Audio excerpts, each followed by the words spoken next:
Assalamualaikum warahmatullahi wabarakatuh. Salam sejahtera bagi kita semua. Om Swastiastu, Namo Buddhaya. Salam kebajikan. Selamat datang kepada Bapak dosen Dr. Andes Edi Subali, MPD, beserta teman-teman yang saya cintai. Mohon izin untuk memaparkan PPT terkait penugasan bahasa Indonesia yang telah diberikan. Sebelumnya perkenalkan, kami dari kelompok 1 yang beranggotakan 1 Aisyah Risma Putri, 2 Delanenda Lorenza, 3 Larasati Vanessa Aura, 4 Luri Kamilia Mufidah, dan kelima Puspa Nirmala Kuncoro. Di sini saya akan menjelaskan pertanyaan nomor 1, yaitu menulis ilmiah wajib diawali atau disertai atau dibarengi kegiatan membaca referensi yang kredibel. Dalam teknik menulis buku atau karya ilmiah, memerlukan informasi akurat dan kredibel untuk menunjang isi buku. Informasi tersebut bisa ditemukan dalam berbagai bentuk, baik melalui media cetak, jurnal, atau beragam informasi dari media cetak maupun digital. Semua referensi tersebut bisa kita sebut sebagai daftar referensi atau rekomendasi bacaan dalam aktivitas intelektual. Daftar referensi dipakai sebagai sumber informasi untuk mendukung penulisan karya-karya ilmiah dan berbagai bentuk tulisan. Lalu, mengapa menulis ilmiah harus ada referensi berkategori kredibel? Agar karya ilmiah yang dibuat menjadi berkualitas karena referensi yang kredibel merupakan rujukan tentang gambaran informasi tentang buku ataupun sumber terkait, memudahkan pembaca menelusuri sumber asli dari karya ilmiah yang dibuat sehingga memperkecil resiko bila terjadi kesalahan pada teori. Pembaca akan merujuk pada referensi yang ditulis oleh penulis. Kemudian, pengertian referensi berkategori kredibel adalah perujukan informasi yang ditulis seseorang pada sebuah karya tulisnya untuk membantu orang lain mendapatkan referensi hal yang terkait dengan keperluan penelitian dalam studi. Referensi umumnya berisi informasi tentang penulis, pengarang, nama buku, dan tahun penerbit, dan lain-lain. Kemudian tujuan referensi berkategori kredibel. Yang pertama, memperkuat argumentasi. Tujuan pertama dari referensi dapat digunakan sebagai suatu bahan untuk dapat menunjang suatu argumen ataupun teori yang dikemukakan di dalam bentuk tulisan.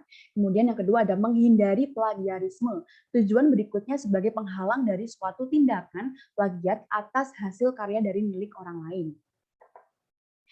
Kemudian yang ketiga, menghargai karya orang lain. Tujuan tersebut dapat mencantumkan referensi untuk sebagai penghargaan atas karya orang lain.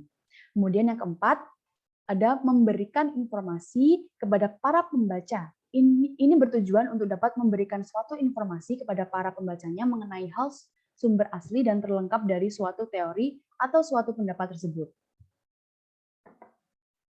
Kemudian selanjutnya adalah sumber referensi berkategori kredibel. Sumber yang pertama adalah buku. Ini merupakan sumber yang paling sering kita pergunakan dan sangatlah disarankan untuk dapat membuat karya tulis. Untuk itu disarankan untuk dapat menggunakan buku terbitan baru agar teori yang ada di dalamnya merupakan penyesuaian dan juga perbaikan dari yang sebelumnya dan juga terupdate. Berikut merupakan contoh dari sumber referensi berkategori kredibel buku, yaitu buku Campbell. Kemudian sumber yang kedua adalah jurnal, suatu laporan mengenai hasil penelitian yang bertujuan menemukan ilmu baru yang dilakukan dengan cara ilmiah.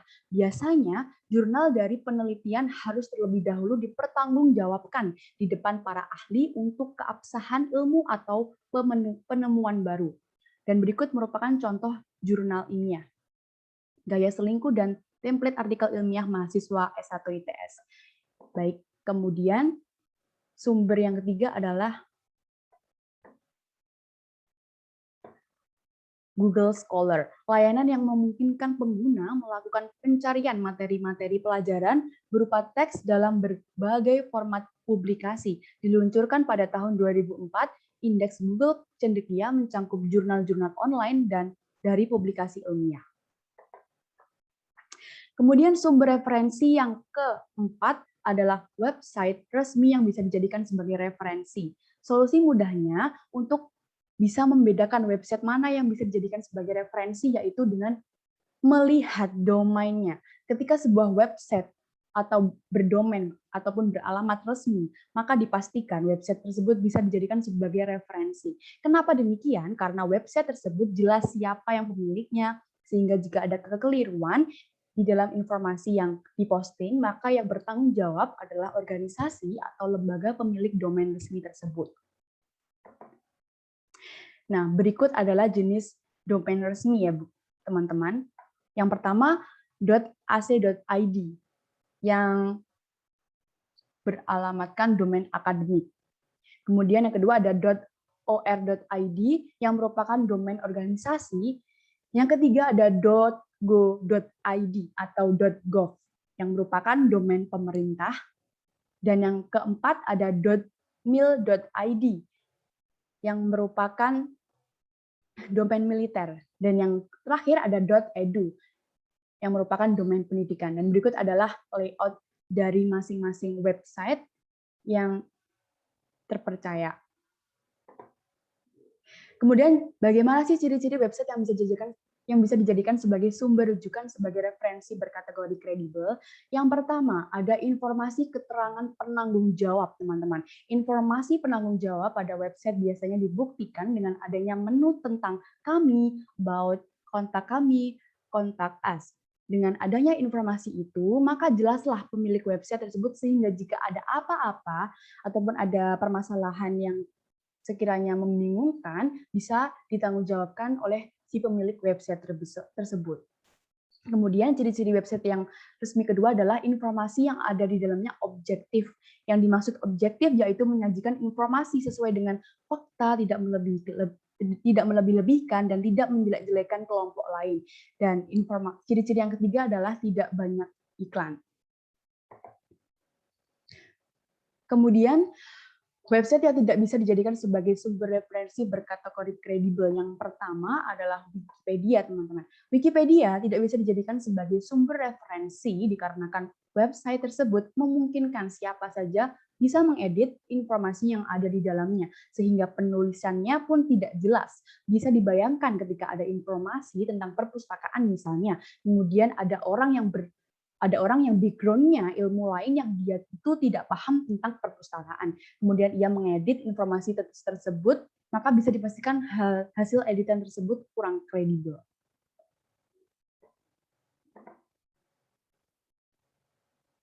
Kemudian, website yang tidak bisa dijadikan sebagai sumber referensi berkategori kredibel yang kedua adalah blogspot.com dan wordpress.com. Blogspot.com dan wordpress.com tidak bisa dijadikan sebagai referensi dikarenakan website tersebut sifatnya pribadi. Website pribadi pada prinsipnya sama seperti kita sedang membuat status di sosial media, misalnya di Facebook, Instagram, Twitter, dan lain-lain. Sehingga isi informasi yang ada pada website tersebut pun kurang kredibel. Kemudian ada daftar acuan dan daftar referensi atau pustaka.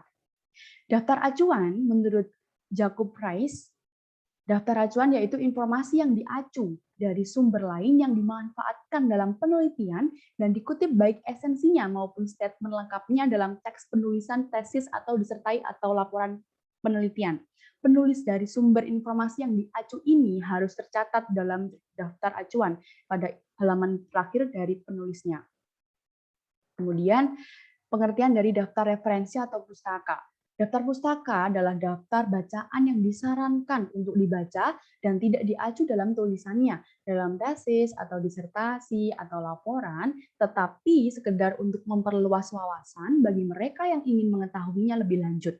Daftar pustaka tidak disarankan dalam penulisan laporan penelitian, skripsi, tesis, dan disertasi. Maksudnya tentu agar penelitian, skripsi, atau tesis, dan disertasi memanfaatkan sumber informasi yang telah ada atau penelitian yang telah dilakukan orang lain untuk dikembangkan sebagai inspirasi penelitian baru atau membangun suatu informasi baru. Jadi penulisan kutipan dalam tulisan termasuk dalam referensi atau daftar acuan. Selanjutnya adalah cara penulisan daftar referensi atau pustaka. Yang pertama, tulis nama pengarang. Nama pengarang bagian belakang ditulis terlebih dahulu, baru nama depannya. Kemudian yang kedua, tulislah tahun terbit buku. Setelah tahun terbit, diberi tanda titik. Kemudian yang ketiga, tulislah judul buku dengan diberi garis bawah atau cetak miring. Setelah judul buku, diberi tanda titik. Kemudian yang keempat, tulislah kota terbit dan nama penerbitnya. Di antaranya, kedua bagian itu diberi tanda titik 2. Setelah nama penerbit, diberi tanda titik. Kemudian yang kelima, apabila digunakan dua sumber pustaka atau lebih yang sama pengarangnya, maka sumber dirilis dari buku yang lebih dahulu terbit, baru buku yang terbit kemudian. Di antara kedua sumber pustaka itu dibutuhkan tanda garis panjang. Dan berikut adalah contoh penulisan daftar referensi atau pustaka. Sebelah ini merupakan contoh daftar pustaka dari buku, sedangkan yang di sini merupakan contoh penulisan daftar pustaka dari jurnal pendidikan. Terima kasih.